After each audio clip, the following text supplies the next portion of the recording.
오늘 이 본문을 가지고 세상에서 이렇게 살라라는 말씀으로 주의 음성을 들었으면 좋겠습니다. 아침에는 해가 잠시 뜨는 것 같더니 갑자기 어두워져서 마치 저녁 같은 느낌이 듭니다. 일본 홋카이도 삿포로에 가면 윌리엄 클라크라고 하는 박사의 동상이 이렇게 새겨져 있습니다. 여러분요, 스크린에 이렇게 떠 있죠? 이분은 미국 바람도 안 되네요. 미국 매사추세츠 주립농과대학교 학장이셨던 분이셨는데요. 1876년에 일본의 삿포로 농업학교의 교장으로 부임을 하게 됐었습니다. 그는 그곳에서 8개월 남짓 일본에 이렇게 교장으로 재직을 했었는데요. 짧은 기간이었지만 윌리엄 클라크 이 교장의 영향력은 학교에 너무도 컸습니다. 그 8개월간의 짧은 재직 중에 소위 일본의 간디라고 불리워지는 우찌무라 간조, 소위 내촌 감삼이라고 하는 크리스천 위대한 지도자들이 이때 배출되는 계기가 됐었거든요. 일본은 1868년 명치유신에 성공한 이후 새로운 일본을 건설하겠다면서 유럽과 미국 등 선진 문명을 과감하게 도입했습니다. 그래서 미국의 농업학자로 알려졌던 이 윌리엄 클라크 박사를 초청했던 것이죠. 초청해서 요코하마항에 마중 나왔던 일본의 그 장학관이 윌리엄 클라크 짐에 수많은 성경책이 있음을 보고는 놀라서 이 클라크에게 이렇게 말합니다. 성경책은 학교로는 가져갈 수 없습니다 라고 이야기했습니다. 그러자 클라크 박사는 말하기를 그러면 전 미국으로 돌아가겠습니다 라고 말을 합니다. 그러니 장학관은 할 수 없이 결국 허락을 하면서 조건을 걸었지요. 그러나 수업 시간에는 결코 성경을 가르칠 수는 없습니다. 방과 후에는 모르겠지만 수업 시간에는 성경을 가르칠 수 없습니다. 이렇게 말을 했습니다. 그런데 윌리엄 클라크가 그 학교의 교장으로 부임한 지 채 6개월이 지나지 않아서 그 학교의 전교생이 크리스천이 되어 세례를 받는 놀라운 역사가 일어났습니다. 도대체 무엇이 전교생이 이렇게 세례를 받는 결과를 낳게 했을까요? 그 학교의 고등학생들은 윌리엄 클라크 교장의 학생들과 함께 동거동락하는 헌신적이며 열정적인 그 모습에 고등학생들이 감명을 받은 거예요.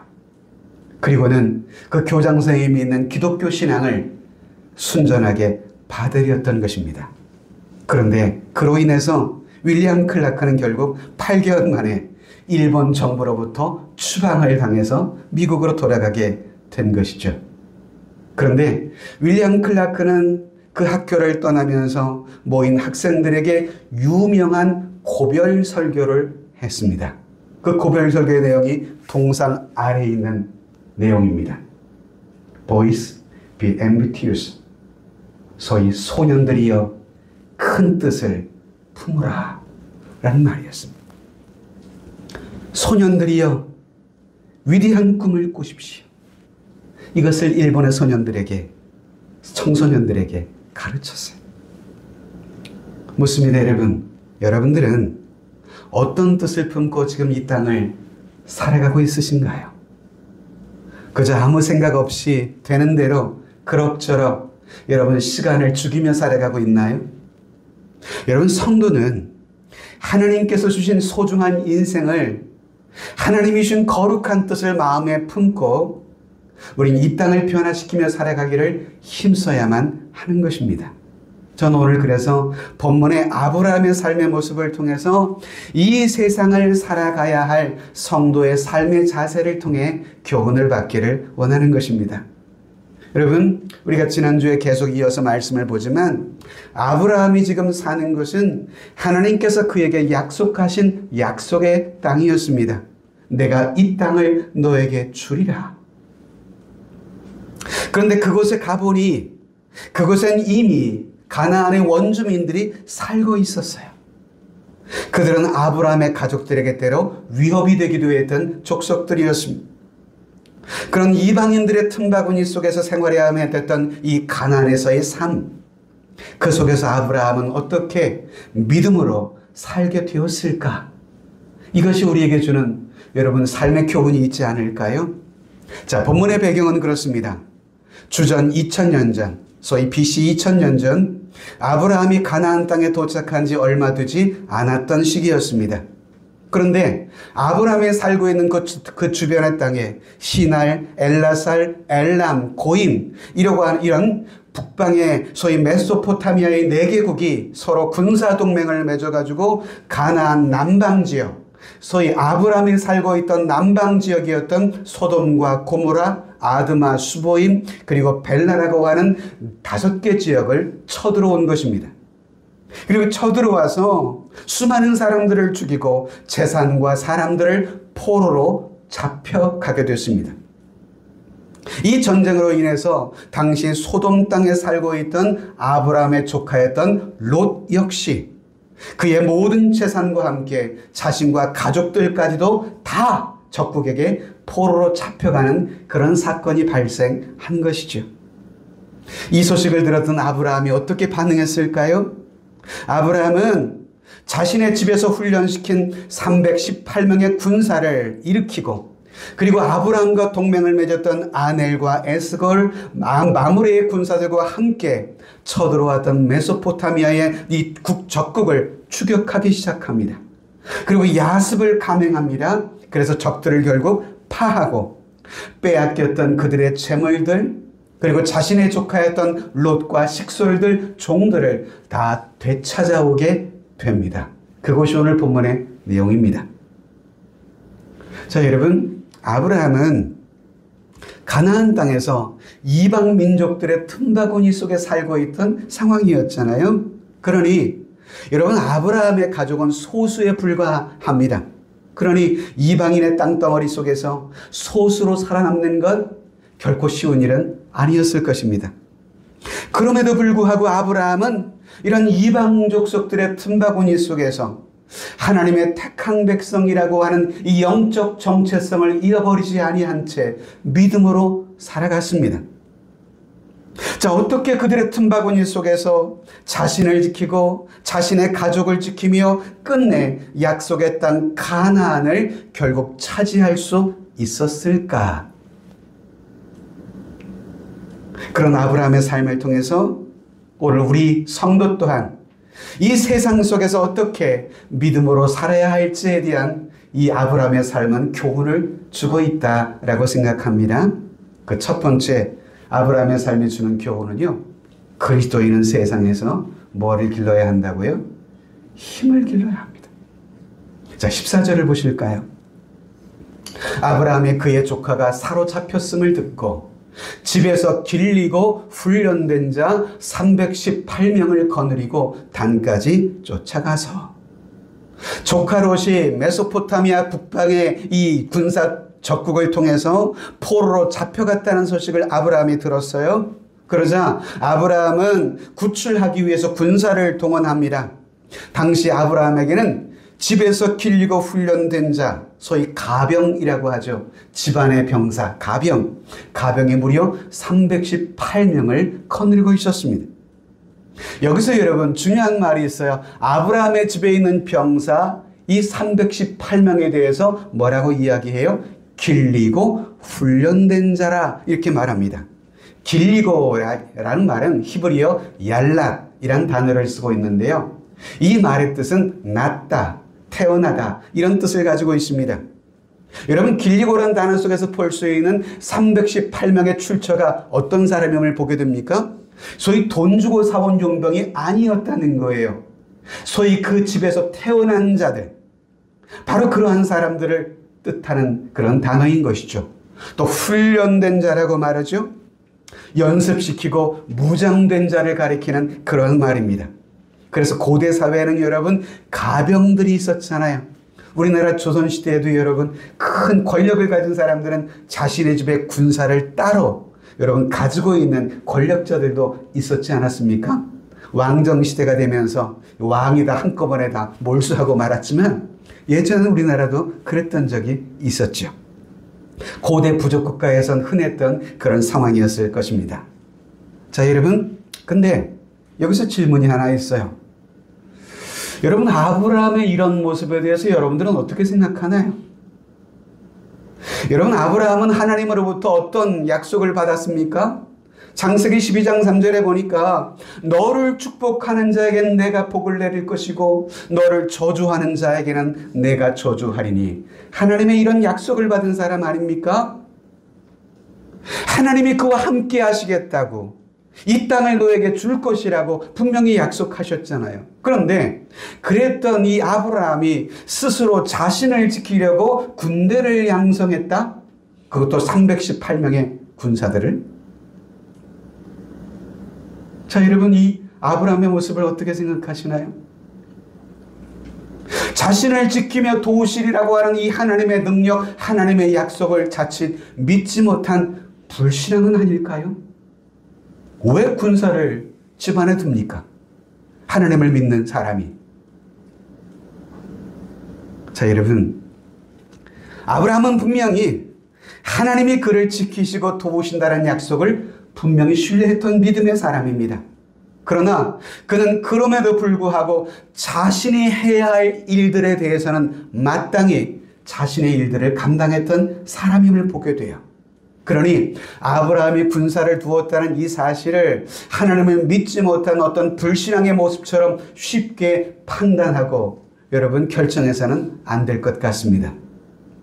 여러분, 마태복음 6장에 보시면 성경은 분명 하나님께서는 우리의 필요를 채워주시리라 약속하셨잖아요.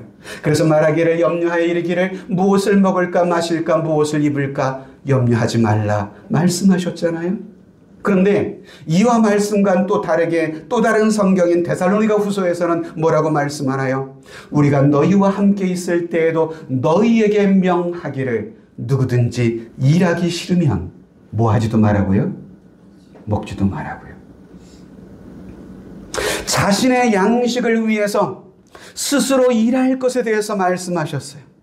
무엇을 먹을까 마실까 염려하지 말라고 하셨던 하나님이 스스로의 양식을 위해서 일하라고도 말씀하고 계신다고요.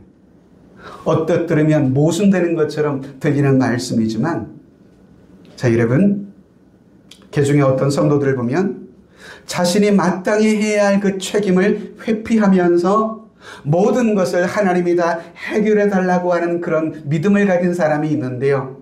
그런 믿음이 과연 좋은 믿음일까? 성도들 중에는 때로 자신이 해야 할 마땅한 일은 하지 않은 채 그저 기도만 하면 하나님이 다 해결해 주실 것이라 라고 하는 생각을 가진 그런 성도들도 개중에 있습니다. 신앙생활만 잘하면 하나님이 다 내 삶을 해결해 주실 거야.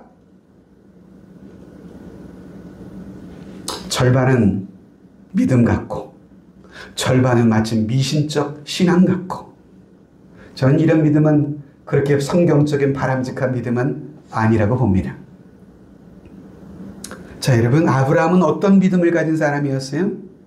아브라함은 이후에 보면 자기 생명보다 귀했던 백세에 넣었던 아들까지도 하나님이 바치라 하실 때 그 아들까지도 제물로 바쳤던 그런 믿음의 사람이 아브라함 아니었습니까?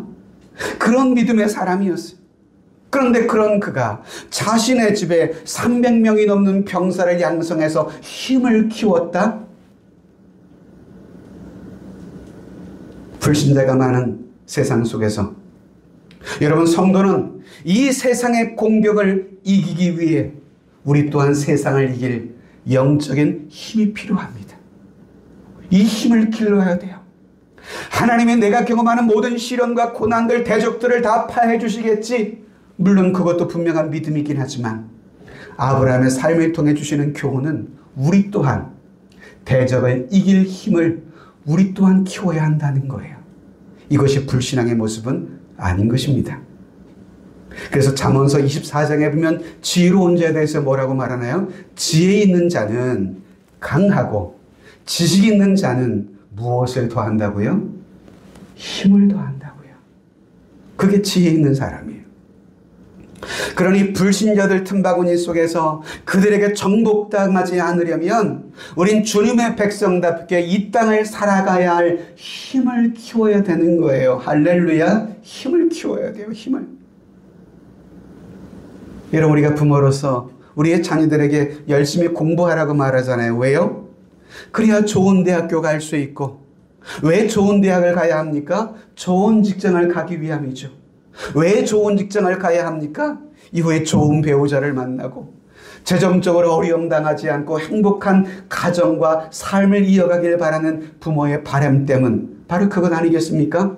그런데 여러분, 우리가 하나님의 백성으로서 우리의 자녀들에 대한 기대, 그것이 비단 꼭 나쁜 것이라고 볼 수는 없지만, 그러나 열심히 공부하는 것이, 좋은 대학 들어가고 좋은 직장 들어가는 것, 그것만이 목적이라면 세상 사람들과 우리가 다른 것이 뭐가 있어요? 자녀에 대한 우리 교육의 목적이 세상 사람들과 무언가 우리는 달라야 하지 않겠습니까? 여러분, 우리 자녀들이 열심히 공부해서 좋은 지위, 좋은 위치에 오르는 것, 그것이 여러분 모든 부모의 바람이긴 하지만 그것에 머물면 안 됩니다. 우리 아이들이 열심히 공부해서 좋은 위치에, 좋은 지위에 올라서 그 자신이 가진 지위와 위치를 통해 수많은 사람들에게 영향력을 끼치는 사람이 되어서 그들의 삶이 하나님 앞에 영광 돌리며 살아가기를 바라는 것, 그것이 우리 부모의 바람이 되어야 하지 않을까요? 할렐루야. 그것이 여러분과 저의 바람이 됐으면 좋겠어요. 여러분, 하나님이 모세를 아름답게 쓰신 이유가 뭘까요? 사도행전 7장에 보시면 성경은 이렇게 말합니다. 모세가 애굽 사람의 모든 지혜를 배워 그의 말과 하는 일들이 능하더라. 하나님이 모세를 쓰신 이유가 여기에 있어요. 모세는요, 당시 세계 최고의 문명국이라고 일컫는 에집트의 학문을 배웠던 사람이에요. 애굽의 왕자로서. 그리고 애굽에서의 최고의 학문을 통해서 말에도 능하고 행하는 일에도 능했던 사람이에요. 바로 그러한 자격을 갖추었던 사람이었기에 하나님은 그가 그 일을 감당할 만한 그 일들을, 큰 일들을 맡기셔 그 역사를 이루게 하셨던 것입니다. 이스라엘 민족을 출애굽하게 하시고 광야 40년 동안 그 백성들을 이끌며 그들을 약속의 땅 가나안으로 이끌게 했던 지도자 모세, 하나님이 쓰신 이유가 분명히 있어요. 어떤 분들은 제가 이런 분을 봤어요. 하나님, 제가 중국에 나가길 원합니다. 중국의 선교사로 쓰임받길 원합니다. 저를 사용하여 주시옵소서. 좋은 기도입니다. 제가 실제 본 분이에요. 어떤 청년이 그렇게 기도하더라고요. 그래서 어느 날 그 청년과 상담한 적이 있었어요. 중국 선교에 대한 꿈이 있는가 봐요? 예, 그렇습니다. 좀 중국 영혼들을 위해서 일하고 싶어요. 쓰임받고 싶어요. 제가 물었어요. 그럼 형제님, 중국 선교의 비전을 가진다는 것 귀한 일인데 중국 선교를 위해서 형제는 지금 무엇을 준비하고 계시나요? 열심히 기도하고요. 열심히 말씀을 보고 있습니다. 되게 신앙적이고 믿음의 이야기이긴 한데 중요한 것 하나가 빠져 있다는 것 느끼셨나요? 뭡니까? 중국 선교하려면 뭐를 준비해야 돼요? 중국어를 준비해야 되잖아요. 중국어를. 하나님이 그를 중국의 선교사로 쓰시고자 하신다면 그가 마땅히 해야 할 일들을 준비하며 하나님 앞에 기도할 때 그런 글을 하나님이 쓰실 것 아니에요. 중국어 한마디도 못하면서 니하오마 이 말 가지고 어떻게 여러분 중국 가겠다는 이야기예요.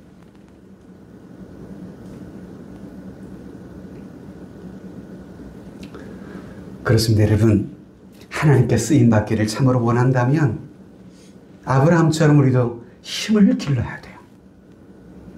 성도는 그래서 세상을 이길 믿음의 실력을 키워야 합니다.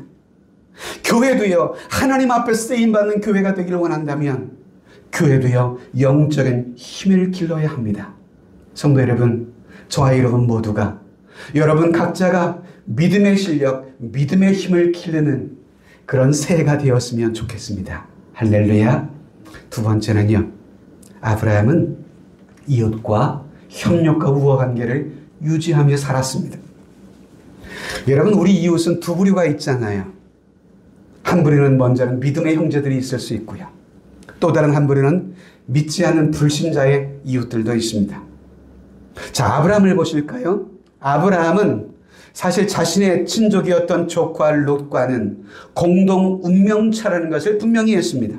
그래서 롯이 적국에 의해서 포로로 잡혀갔다는 소식을 듣자마자 생명의 위협을 무릅쓰고 조카 롯을 구출하기 위해 나섰던 사람입니다. 여러분, 지난주에 우리가 보았듯이 아브라함과 롯은 서로 함께하기에 땅이 좁아져서 서로 갈라져서 살기로 결정을 했었습니다. 그때 롯은 삼촌이 먼저 주었던 선택의 기로 앞에서 삼촌에게 먼저 선택할 수 있도록 양보하지는 않았습니다. 그는 먼저 자신의 눈에 보이는 좋은 땅을 먼저 선택합니다. 물은 넉넉하고 땅은 기름졌으며 푸른 초원이 가득한 그 땅을 먼저 얼른 선택해서 그 땅을 떠나버렸습니다. 어쩌면 이런 조카 롯에 대한 모습을 보면서 아브라함은 한편 삼촌으로서 섭섭한 마음이 들었을 수 있을 거예요. 그러나 오늘 본문에 보십시오. 그런 롯이 전쟁 중에 포로로 잡혀갔다는 소식을 들었을 때 아브라함 입장에서는 모른 척 외면할 수도 있었을 거예요. 괘씸한 놈, 그러더니 잘 됐단 말이지. 이럴 수도 있잖아요, 사람인지라. 그러나 아브라함은 롯이 잡혀 포로로 끌려갔다는 소식을 듣자마자 즉시 구출하기 위해 행동을 취하기 시작합니다. 즉, 아브라함은 어떤 사람이었습니까? 자신이 좋고 싫고의 어떤 사사로운 감정보다는 상대방과 어떤 관계인지를 더 중요시 여겼던 사람이라는 것을 우리가 보게 돼요. 뿐만 아니라 이방인들 앞에서는 그들과 서로 돕고 협력함으로 그 원주민들과의 마음을 얻는데 여러분 힘썼던 사람이라는 것을 보게 돼요. 그래서일까요? 아브라함은 롯에게 이러한 섭섭한 감정이 있을 수 있었지만, 그러나 롯이 어려움에 처했을 때 위험을 무릅쓰고 뛰어들어가서 구출했던 것이죠. 뿐만 아니라 아브라함은 가나안 원주민들, 믿지 않는 이 불신자들과도 우호적인 관계를 맺어갔어요. 그것을 13절에 찾아볼 수가 있습니다. 같이 한번 읽어볼까요? 시작. 도망한 자가 와서 히브리 사람 아브라함에게 알리니 그때 아브라함이 아모리 족속 마므레의 상수리 숲을 근처에 거주하였더라. 마므레는 에스골의 형제요 또 아넬의 형제라. 이들은 아브라함과 동맹한 사람들이더라. 아브라함은 이처럼 마므레와 에스골과 아넬 등 이 원주민들이었던 아모리 족속과 평소에 동맹관계를 맺으며 살았습니다. 물론 아브라함은 하나님의 택함 받은 백성이었지만 그는 여전히 이방인들의 틈바구니 속에서 소수의 가족으로 외롭게 생존해야만 한 상황이었어요. 그러니 가나안의 원주민들과 함께 때로는 양을 치기도 하고 농사를 짓기도 하고 이 원주민들과 함께 문제들을 논의하기도 하고 신세를 지기도 하고 신세를 또 갚기도 하고 서로에게 기댈 언덕이 되는 그런 이웃으로 살았던 것이죠. 즉 아브라함은 그 동네 지역사회 한 일원으로서 자신의 지역사회 멤버로서 마땅히 해야 할 역할을 기꺼이 감당했던 것이에요. 즉 불신자들과의 관계 속에 함께 돕고 섬기며 살았던 사람이라는 거예요. 어떤 사람이 이렇게 말을 해요. 하나님을 믿는 사람이 목사님 어떻게 믿지 않는 사람들과 이렇게 사귀며 교제할 수 있습니까? 바울이 말한 것처럼 고린도후서 6장에 너희는 믿지 않는 자와 멍에를 함께 매지 말라고 말씀하셨잖아요. 그래서 이 말씀을 근거로 해서 어떤 사람들은 믿지 않는 사람들하고는 어떤 일이라도 함께 해서는 안 된다라고 생각하는 분들이 종종 주변에 있습니다. 그러나 여러분, 이 말씀을 오해하지는 마세요. 이 말씀은 믿지 않는 이들과 어떤 운명을 함께 하지 말라는 말씀이지 그들과 아무런 교제도 하지 말라는 그런 말씀은 아니에요. 여러분, 즉 그들로부터 오는 악한 영향력은 경계해야 하지만, 그러나 그들을 선한 길로 인도하기 위해서는 우리가 그들에게 먼저 다가갈 수 있어야 하잖아요. 교회 성장학자였던 맥가브란이라는 유명한 교회 성장학자가 있습니다. 저도 전도학을 신학교에서 배울 때 이분의 강의를 한 강좌를 들었었는데요. 이 맥가브란 박사는 그의 책에서 이렇게 말합니다. 그리스도인들이 전도에 실패하는 이유는 첫째, 그가 하나님과 가깝지 않거나 둘째, 이웃과 가깝지 않기 때문이다. 그게 전도에 실패한다는 거예요.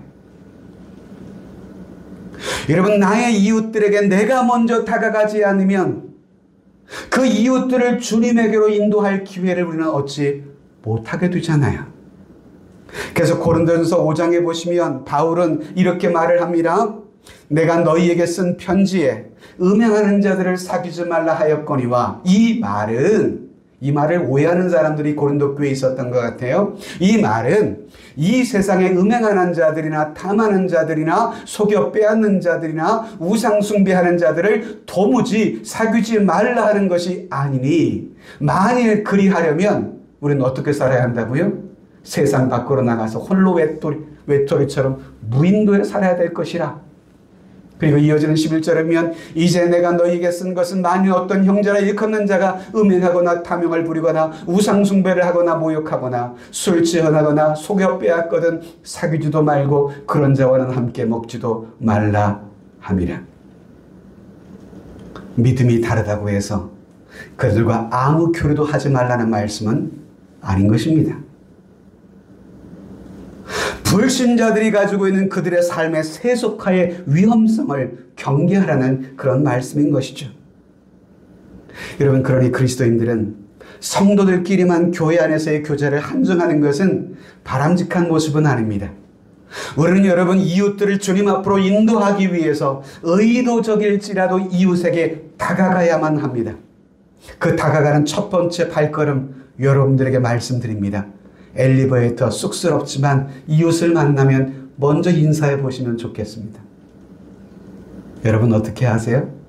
서로 참 쑥스럽죠, 그 공간. 그런데 그때 한번 인사해 보세요. 안녕하세요 하면 상대방도 인사를 합니다. 그렇게 한두 번 그분과 눈을 마주치다 보면 그 다음에는 먼저 인사를 그분도 합니다. 그러면서 몇 호에 사시는가 봐요. 지금 어디 운동 나가시는가 봐요. 출근하시는가 보죠? 이제 퇴근하시는가 보네요. 이러면서 사귀게 되고 관계를 맺으면서 그들을 주님 앞으로 이끌 수 있는 기회를 열게 되는 거 아닐까요? 여러분, 교회 안에서도 마땅히 해야 할 일도 생각해야만 합니다. 그러나 내가 소속된 일반 사회에서도 감당해야 할 것에 대해서도 마땅히 감당해야만 해요. 마태복음 22장에 유대인들이 예수님께 이런 질문을 한 적이 있습니다. 그러면 당신의 생각에는 어떠한지 우리에게 이르소서. 가이사에게 세금을 바치는 것이 옳으니까 옳지 아니하니까. 유대인들의 함정을 판 질문이었습니다. 그때 주님께서는 이어지는 21절에 이렇게 답변합니다. 그런즉 가이사의 것은 가이사에게, 하나님의 것은 하나님께 바치라 답변하십니다. 즉 예수님의 말씀의 행가는 하나님과 그리고 세상에 대한 의무는 양자택일의 문제가 아니라 둘 다 소중한 것임을 말씀하고 계시는 거예요. 그러니 여러분, 우리 성도는 이 세상을 변화시키기 위해서 훌륭한 천국 백성으로 살아가는 것과 동시에 훌륭한 여러분 대한민국 시민으로서의 삶 또한 살아가야만 합니다. 그러니 여러분, 세금 떼먹으면 안 돼요. 그리스도인들은 성실한 납세의 의무를 우린 감당해야 합니다. 국방의 의무, 교육의 의무, 그 다음에 또 하나가 납세의 의무잖아요. 대한민국 국민이라면 지켜야 할 의무예요.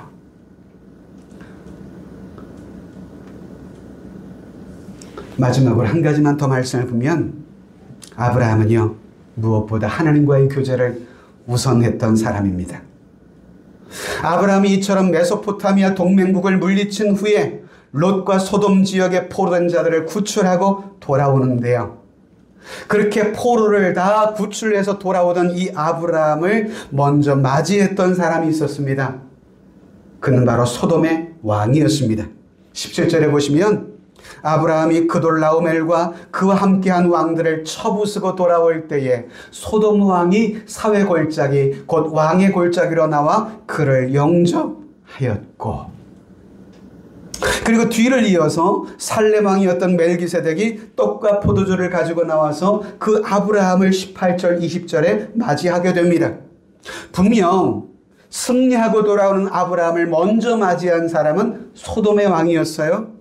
그런데 아브라함은 뒤에 찾아온 멜기세덱을 먼저 만난 후에 그리고 소돔 왕을 21절에 보면 맞이하게 됩니다.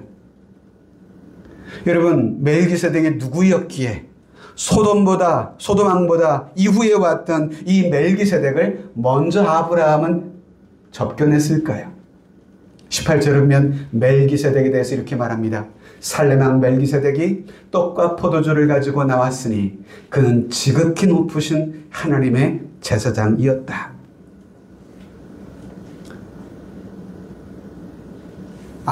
멜기세덱은 살렘의 왕이었습니다. 지극히 높으신 하나님의 제사장이었다고 말하고 있습니다. 그래서일까요? 아브라함은 분명히 17절에 먼저 찾아왔던 소돔의 왕보다 이후에 찾아왔던 제사장 멜기세덱을 먼저 만났습니다. 이것이 보여주는 중요한 교훈이 뭘까요? 그것은 아브라함이 가진 삶의 우선순위를 우린 보게 되는 것입니다. 그가 먼저 소중하게 여기는 삶의 가치, 그의 삶의 가치는 곧 무엇에 두었다는 거예요? 하나님과의 교제를 더 우선했던 사람이었음을 보게 되는 중요한 여러분 사건인 것입니다. 사실 여러분, 아브라함이요, 가나안 땅에서 이방인들과 함께 섞여 살면서 자칫 이방인들에게 쉽게 동화되기 쉬운 그런 상황이었어요. 그럼에도 아브라함은 자신이 하나님의 택한 백성이라고 하는 이 영적 아이덴티티를 결코 잊지 않고 살아갔어요. 그로 인해서 그는 오히려 지역사회와 불신 이웃들에게 선한 영향력을 끼치며 살아갈 수가 있었던 것입니다. 여러분, 아브라함의 그런 삶의 배경에는 무엇이 원인이 있었을까요? 그는 그의 삶의 우선순위에 있음을 보게 됩니다. 아브라함의 삶에는 항상 먼저 예배가 있었어요. 우리가 계속 3주에 걸쳐서 보았잖아요. 아브라함의 삶의 중요한 특징이 뭐였다고요? 하나님 앞에 먼저 뭐를 쌓았습니까? 단을 쌓았어요. 즉 하나님과의 관계가 아브라함의 삶의 최우선순위였음을 보게 되는 것입니다. 만약 아브라함이 하나님과의 교제에 소홀했다면 세상을 변화시키기보다는 오히려 이방 문화에 쉽게 동화되고 말았을 것입니다. 그러므로 여러분, 우리 또한 세상에서 우리가 그리스도인으로서 나 자신의 영적인 정체성을 지켜나가기 위해서는 무엇보다 하나님께 드리는 영적 예배의 삶에 우선순위를 우리 또한 두어야 해요. 정기적인 예배를 소홀히 하기 시작하면요, 나 자신도 모르는 사이 세상의 사람들과 별반 차이가 없는 사람으로 전락될 수 있어요. 여러분, 그리스도인들에게 있어서 주일, 세상의 사람들은 썬데이라고 말하는 일요일, 여러분, 이 날은요, 한 주간의 마지막 날이 아니라는 거 아시죠? 월화수목금토일이 아니라 월화수목금토입니다. 여기에 무슨 의미가 있을까요? 우리는 한 주를 살아감에 있어서 먼저 하나님을 예배하고 하나님이 주신 그 은혜와 능력을 가지고 한 주간 살아가는 것입니다.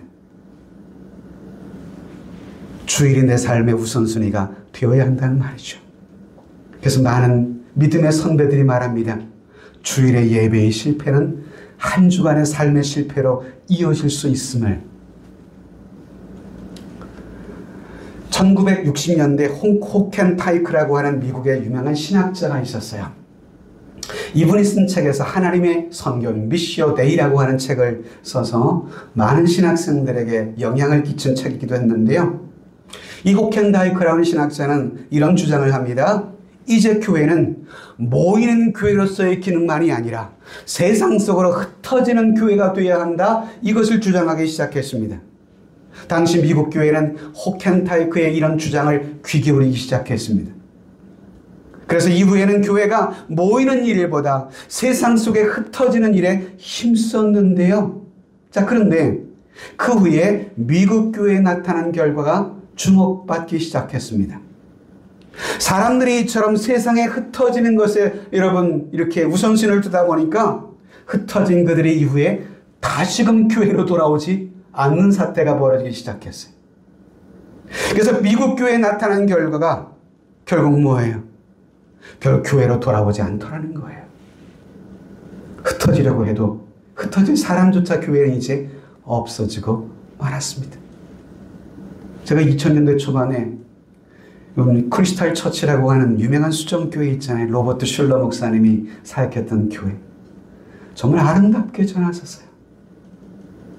그 엄청난 재정을 들여서 정말 아름답게 성전을 전했는데요. 최근 몇 년 전에 그 교회의 성도가 줄어서 그 엄청난 건물을 감당하기 어려워 결국 그 건물이 매각됐다는 소식이 전해졌습니다. 여러분, 성도는 교회에서만 머물러서는 안 됩니다. 세상 속에 흩어져 빛과 소금의 역할을 감당해야만 합니다. 그러나 여러분, 세상 속에서 빛과 소금의 역할을 감당하기 위해서 우리는 먼저 모여 함께 예배하고 그리고 하나님의 은혜를 얻고 힘을 얻어야만 지속적으로 세상에 나가서 빛이 될 수 있고 소금이 될 수 있는 것 아니에요? 우리는 성도로서의 영적 정체성을 잃지 아니하고 세상에서 빛과 소금의 역할을 힘있게 감당해야만 합니다. 여러분, 성도의 영적 정체성, spiritual identity, 나의 그것은 신분과 사명이 무엇인지를 알려주는 중요한 문장인데요. 정체성을 한마디로 이렇게 정의할 수 있습니다. 우리는 누굽니까? 나는 누구인가라고 하는 이 소위 선언문입니다. 한번 같이 읽어볼까요? 시작. 우리는 세상에서 부름받은 하나님의 택한 백성이며 또한 하나님으로부터 세상으로 보냄받은 소명받은 자. 이것이 우리 자신의 영적 정체성 아이덴티티입니다. 이것을 잃지 않으시면 안 돼요. 모든 그리스도인들은 교회에서 세상을 섬기는 성도로 훈련되어져야 합니다. 그리고 세상 곳곳으로 나아가 하나님의 나라를 확장해 나가도록 힘써야 합니다. 그러기 위해 우리는 먼저 하나님 앞에 예배하고 은혜를 받으며 그리스도인으로서 아브라함처럼 믿음의 실력과 힘을 키울 뿐만 아니라 믿는 사람들끼리 하나 되어 믿지 않는 이웃들에게 복음을 전하기를 힘써야 합니다. 그래야 우리를 통해 하나님의 나라가 확장될 것입니다. 물론 세종 지역에 수많은 교회들이 있습니다. 그러나 여전히 세상 지역에는, 이 세종 지역에는 주님을 알지 못하는 80%의 불신의 영혼들이 여전히 존재하고 있다는 현실입니다. 여전히 그래서 교회는 필요합니다. 우리 교회가 존재하는 이유와 목적이기도 하죠. 우리가 세상에서 진짜 믿는 사람들의 진정한 찐 모습을 보일 수만 있다면 우리의 삶을 통해 주변의 이웃들이 주님 앞으로 돌아오게 될 것입니다. 마태복음 5장에서 주님은 우리에 대해서 이렇게 말씀하고 있죠. 너희는 세상의 소금이니 소금이 그 맛을 잃으면 무엇으로 짜게 하리요? 후에는 아무 쓸데없이 다만 밖에 버려져 사람에게 밟힐 뿐이니라. 너희는 세상의 빛이라. 이같이 너희 빛이 사람 앞에 비치게 하여 그들로 너희 착한 행실을 보고 하늘에 계신 너희 아버지께 영광을 돌리게 하라. 말씀을 맺겠습니다. 주님 우리를 가리켜 세상의 빛이요 소금이라고 말씀하고 있습니다. 우린 세상의 빛이 되고 소금이 되기 위해 우리 자신의 믿음의 실력을 키워야 돼요. 그래서 우리의 믿음이 성장하고 성숙해 가야만 해요. 그럼 내 신자들과의 영적인 교제뿐만 아니라 우리 주변에 믿지 않는 이웃들과의 좋은 관계를 유지해 가야만 해요. 그래서 내 삶의 선한 착한 행실을 통해 세상과 이웃들이 나를 통해 주님을 볼 수 있도록 그러한 삶을 살아갈 수 있다면 하나님께서는 우리를 통해서 이 땅에 하나님의 나라를 확장해 나가게 하는 축복의 통로가 되게 하실 줄 믿습니다. 저는 우리 세종하람교회가 그런 하람 교회가 되기를 간절히 소망합니다.